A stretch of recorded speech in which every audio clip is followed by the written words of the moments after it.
My life for the last 2 years has been mostly a lie. I have spent the better part of the last 2 years homeless. You wouldn't think it, you wouldn't know it. I still have Lululemon pants on and an expensive hoodie. I, thanks to my fairy godmother, have a Mac again. Yeah, I've spent the better part of 2 years struggling so bad with mental health. I went to a rehab center and got kicked out. I got arrested 4 times in Mexico in 1 week. Almost got murdered by the cartel. Then spent another week in a hospital in Mexico. No one knew where I was for 3 weeks. My sister got married and they weren't sure if I was alive or not. That one hurts. That one really hurts. That I'll never be able to make up for that. Doesn't matter what I do. That one. That is it. On the X board, that is not a win.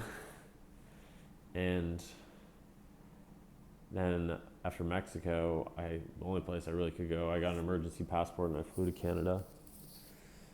And I was at a friend's house for a couple days and she kicked me out. So I did my thing in Toronto, which all started from October 8th, 2023, when I got on a private jet that my friends were flying. I was just on a dead leg with a backpack, video camera, and said, see how long it takes me to get back to Arizona for content. And I got really good at being homeless. I would stay at nice hotels during the day, just working on my laptop. Nobody would ask questions. I usually had enough money for some Chipotle or something, nothing fancy. And then I got to Canada. I was definitely in a, we'll call it manic state after being starved for 3 weeks in Mexico, where I had my cell phone stolen, my hard drive stolen, my laptop, everything I worked so hard for, all those contacts, all those relationships, 50,000 followers on Instagram, 3,000 on Facebook. I got locked out of everything. Bank accounts, crypto. And I got banned from the US for 5 years, which led to the spiral, which led to all kinds of things. Then I got arrested in Canada for some spray paint. If you know, you know. Some things are just too good to not do. And because I didn't understand the Canadian system, I spent a month in jail, 30 days. The good thing was I had a roof over my head and I had 3 meals a day. As terrible as that is. And I got bounced from the first floor that I was at because my nails were painted from an experience in Mexico with an Argentinian. And I went on the next floor and this old guy comes up to me. He's like, what's your name? I go, Gordon. He goes, Gordon Buffton? I go, yes. He goes, don't worry about the nails painted. I got you. And I was like, who are you? How do you know me? What the fuck?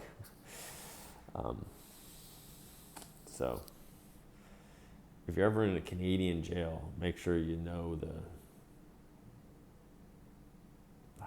I won't say it, but it's a certain religion. So they helped me out. And after that, I got out and I had nothing. I had no bank accounts. I had no phone. I had nothing when I got out of jail, February 22nd, and it was cold in Canada. And the lady, my public defender, she introduced me to the Salvation Army lady who gave me a piece of pizza and $5 and a candy bar and a bus ticket back to Toronto. And so I went back to Toronto and I just lived at Union Station. If you've ever been to Toronto, you know where Union Station is. And I lived there. The first night it was Taylor Swift concert, so all these women were so excited and so happy, and here I am with barely any warm clothes, just sitting at the bus stop, hoping I could stay there, figure out what's next. And then at like 1 o'clock, they kicked us out to the bus station at Union Center. And then at 3 o'clock there, they would kick us outside, and we'd have to be outside from 3 to 5 a.m. in the middle of fucking winter. I had no money, no nothing. I didn't want to call anyone. There was a crypto trading desk down the street, but I didn't want to go see them because I had been kicked out of there before I got arrested. So I spent the next 3 weeks eating out of garbage cans, thinking about committing suicide. And then just before Christmas, I called my mother, the only number I remembered. And that spiraled a lot of different decisions. I came to Belleville in February, and I was living at a shelter for the last 6 months. First 2 months, I was going to the gym every day, sitting in the sauna, talking to people. Like, nobody had any idea. I would sit in Starbucks or Tim Hortons or the library and just waste time on Instagram and YouTube. Not ready to face reality. Not wanting to dig myself out of this hole again for the quadrillionth time. So, full transparency, I told everyone I was taking the medication. After I went to the psych ward, I spent 10 days at the psych ward. They prescribed me lithium.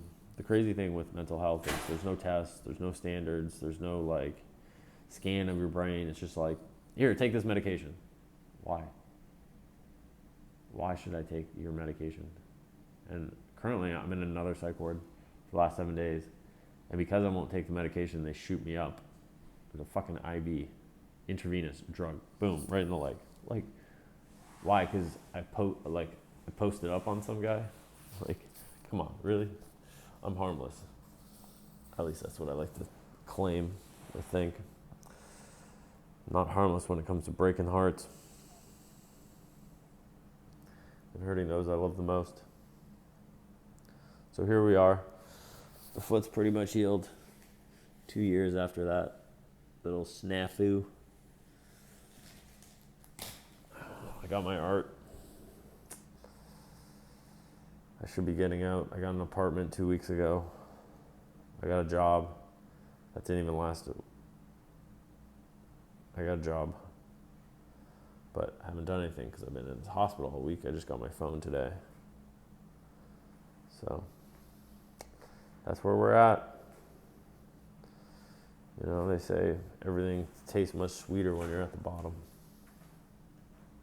I don't know who came up with that saying, but it tastes like a shit pie every day. Just scooping it up, lapping it up. So I've basically had a video every single day since February 3rd, documenting the journey. 1,000-day art project, documenting the journey back. I don't even know what I want to create these days. Just fucking simple life, relationship, healthy relationship. Been eating clean the last 2 weeks. I feel so much better. Sitting in the sauna, working out. I can just feel my body responding again. So that's all I got. Hopefully you can take a little bit from my journey. If you want to know more about any part of it, drop a comment, like, subscribe, all the things. But here we are. Another hotel room. It's a little different price point than the Four Seasons, but I got a bed, I got a bathroom, I got free food. Can't be that bad. But I'm watching life go by. And here I am trying to figure out this brain. Peace.